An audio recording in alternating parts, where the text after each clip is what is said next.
বন্ধুরা, এখন আমরা বেরোচ্ছি।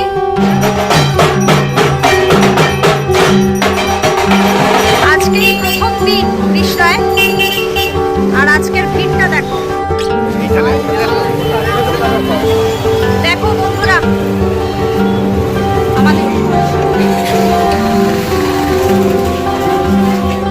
মায়ের গায়ে যা গয়না দেখছো এখানে সবই কিন্তু আসল সোনা।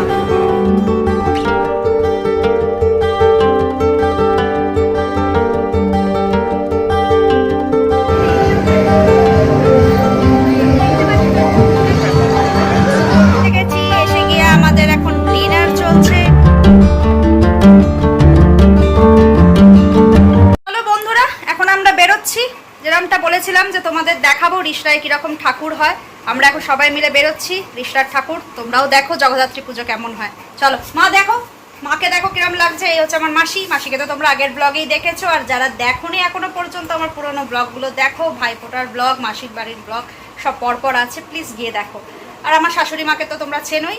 আমার মা এখন বেরোচ্ছে না, মা আসলে খুব খাটাখাটনি হয়েছে। মা বললো আমি একটু রেস্ট নিই। তো চলো, আমার মামা, সৈকত, মিকো, মা আর মাসি, আমরা সবাই মিলে বেরোচ্ছি। চলো চলো চলো। মামুনি আবার কি করছে? মামুনি ওদিকে ব্লক করছো নাকি? মা, তাহলে তুমি গেলে না, তুমি তাহলে বাড়িতে এখন একটু নাক ডেকে ঘুমিয়ে নাও। মিকো, মিকো, মিকো এদিকে দেখো। মিকো, চলো চলো, টাটা। আমাদের পাড়ার প্যান্ডেল এই বছর হচ্ছে প্রাক সুবর্ণ জয়ন্তী, পরের বছর সুবর্ণ জয়ন্তী।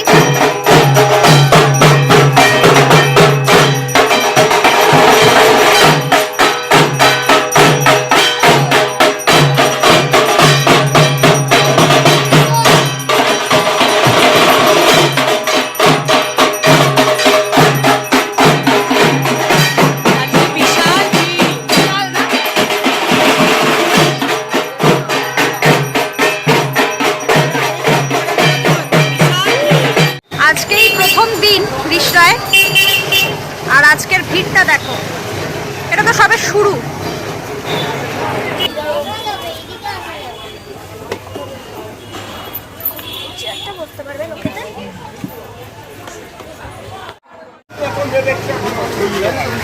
আমরা এখন ঢুকছি হরিসভা যুবগোষ্ঠী।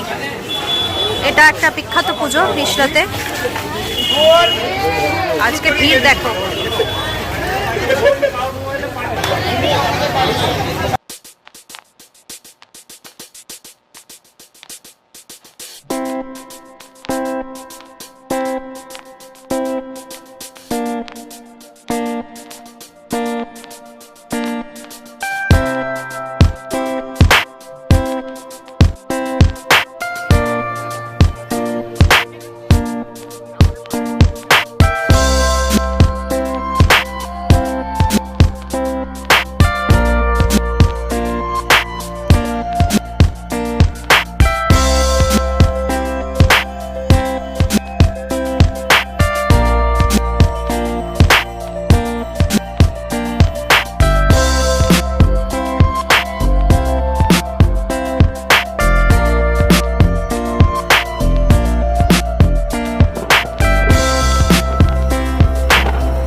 আমাদের রিশরার জগদ্ধাত্রী পুজো আজকে প্রথম দিন, এবং প্রথম দিনেই যা ভিড় দেখছি তাতে মনে হচ্ছে আরও 3 দিন তো দারুণ ভিড় হবে।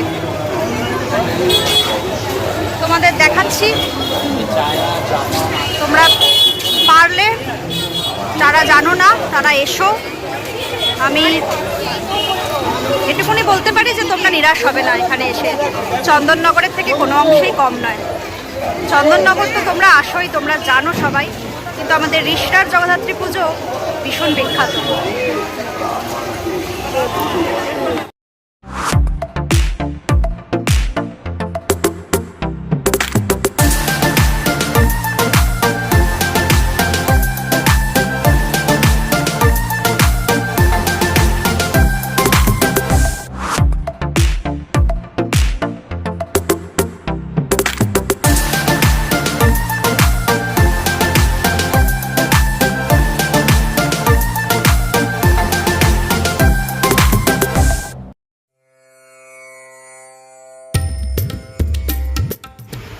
রবীন্দ্র সংঘ তেঁতুলতলা, এবারে এদের 50 ইয়ার্স।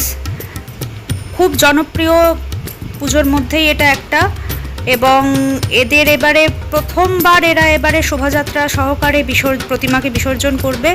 এবং যেটা দেখতে পাচ্ছি সেটা হচ্ছে এখানে একটা মন্দির টাইপের কিছু করেছে, ভেতরে ঢুকলে বুঝতে পারবো। তবে কি জিনিসটা করেছে আমি তোমাদের হয়তো সঠিকভাবে বর্ণনা দিতে পারছি না, তবে হ্যাঁ মন্দির টাইপের কিছু করেছে। এবং এবছর এরা কিন্তু পুরো গয়নায় মুড়িয়ে দিয়েছে মাকে।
এখানে মাকে যে গয়নাগুলো পরানো হয়েছে সেগুলো কিন্তু সবকটাই সত্যিকারের সোনার গয়না।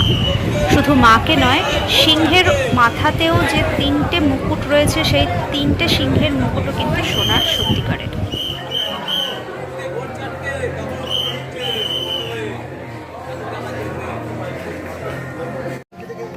প্রতিমা দর্শন করে বেরোবার সময় এই অপূর্ব কারুকার্য দেখে আমি অবাক হয়ে গেছি।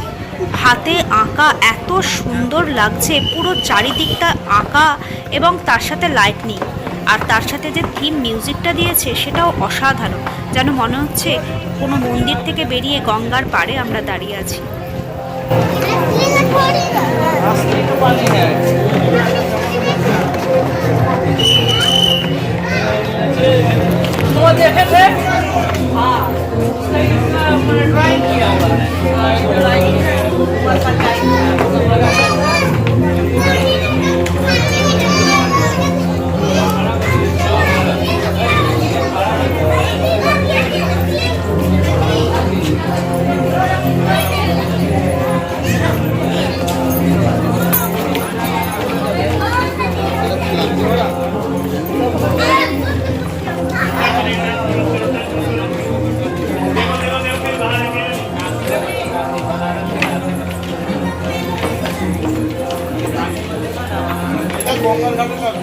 আমরা এখন ঢুকছি লেলিন মাঠ যুবগোষ্ঠী প্রাঙ্গণে। রিষড়ায় সবচেয়ে বড় প্রাঙ্গণ, সবচেয়ে বড় মাঠ হচ্ছে এই লেলিন মাঠ। এখানে সব রকমের খেলা হয়, যেমন ক্রিকেট, ফুটবল, সব রকমের খেলা এখানে হয়। দেখো বন্ধুরা, কি বিশাল মেলা বসেছে, তার সাথে প্রচুর রাইডও বসে। এখানে প্রচুর রাইড আছে। এখানে ওই দূর এই দেখো কত বড়, আমি দেখাচ্ছি মেলাটা। পুরো স্টল বসে আছে।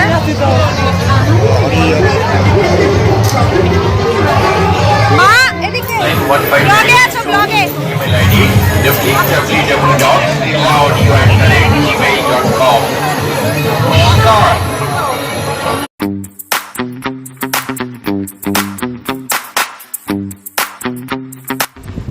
লেনিন মাঠ যুবগোষ্ঠীর এই প্যান্ডেলের সাথে সাথে লাইটনিং এবং তার সাথে ডিজে মিউজিকও চলছিল, যেটার জন্য আমার শাশুড়ি আর আমার মাসি দুজনে মিলে দেখো কি আনন্দ করছে।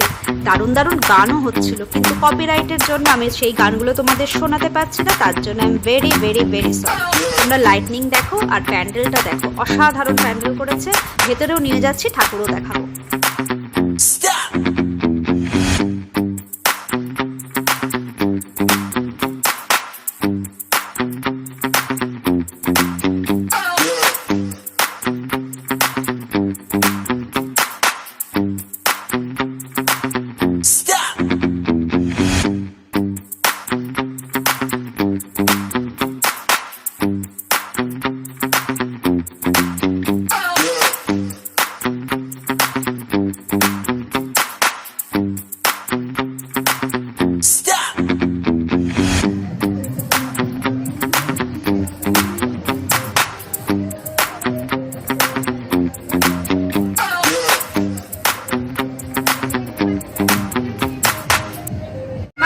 আছে, ভাইয়ের বউ আছে।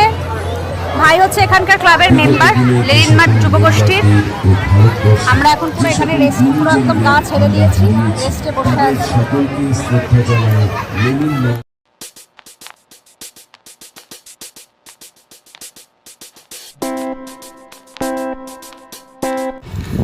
মাঠটা এত বড় যে প্রচুর কিছু এখানে আছে, যেমন খাওয়া দাওয়ার প্রচুর স্টল, তেমনি রাইডিং, মানে কি না আছে। বিশাল উঁচু নাগরদোল্লা, ছোটোবেলা থেকে দেখে আসছি এইরকম উচ্চতা, এরকম বিশাল উঁচু মার্কার নাগরদোল্লা।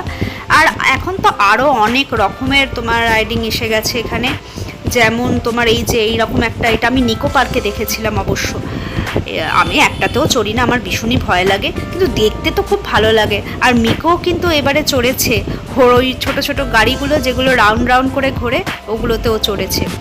আর তোমাদের আরও নিয়ে যাচ্ছি, দেখাচ্ছি। দেখো যেমন এখানে সুন্দর সুন্দর এই সমস্তগুলো রয়েছে, তার সাথে রয়েছে খাবারের স্টল, প্রচুর খাবারের আইটেম, কি না আছে। পাও ভাজি থেকে শুরু করে বিরিয়ানি থেকে শুরু করে সমস্ত কিছু, ইভেন চা, পান, ফুচকা, সমস্ত কিছু এখানে রয়েছে। এই দেখো,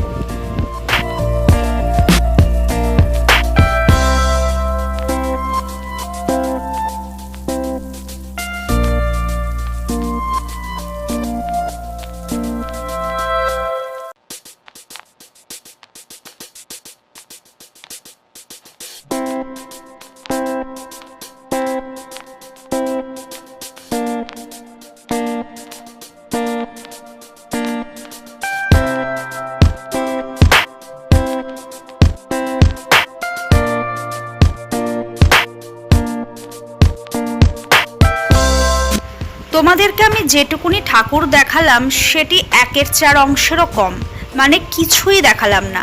প্রচুর ঠাকুর হয় এখানে।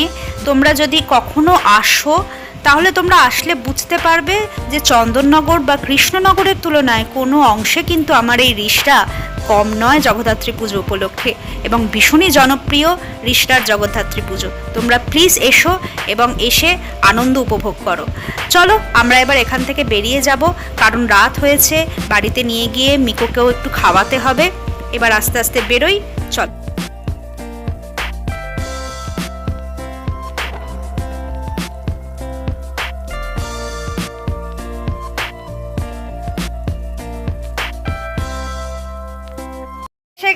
এসে গিয়ে আমাদের এখন ডিনার চলছে। ডিনারে হচ্ছে রুটি, সকালে মাটন।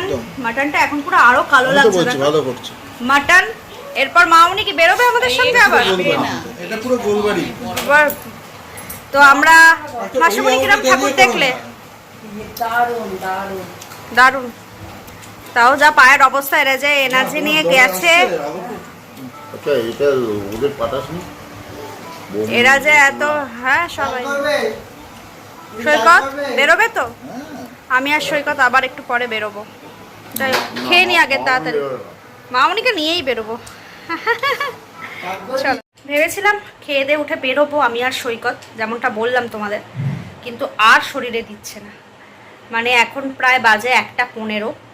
এখন যদি বেরোই, কালকে আবার সকাল সকাল আমাদের ব্যাক করার আছে বেহালাতে, তো সকালে উঠতে পারবো না। কি হয় এখানেতে 3টের পর থেকে আর গাড়ি ঢুকতে দেয় না, মানে রিষড়া অবধি গাড়ি আসতে দেয় না, কন্যাগড় অবধি গাড়ি আসে।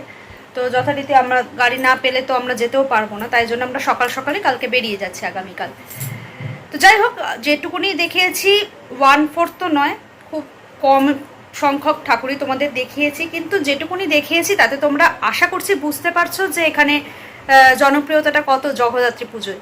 তো রিষড়ায় যারা থাকো বা এই কাছাকাছির মধ্যে যারা থাকো রিষড়ার আশেপাশে তারা তো জানবেই, কিন্তু যারা জানো না তাদের জন্যই বেসিক্যালি এই ব্লগটা করা। তোমরা আসো, যদি মনে হয় রিষড়ায় এসে একবার দেখো, আমি মানে এটুকুনি গ্যারেন্টি দিতে পারি যে তোমরা নিরাশ হবে না। তো যাই হোক, আজকের মতন ব্লগটা শেষ করছি। যদি ভালো লেগে থাকে তাহলে অবশ্যই লাইক করো, শেয়ার করো, সাবস্ক্রাইব করো আমার চ্যানেলটাকে। খুব শিগগিরই আবার নতুন একটা ব্লগ নিয়ে দেখা হচ্ছে। ততক্ষণের জন্য শুভরাত্রি, টাটা, ভালো থেকো।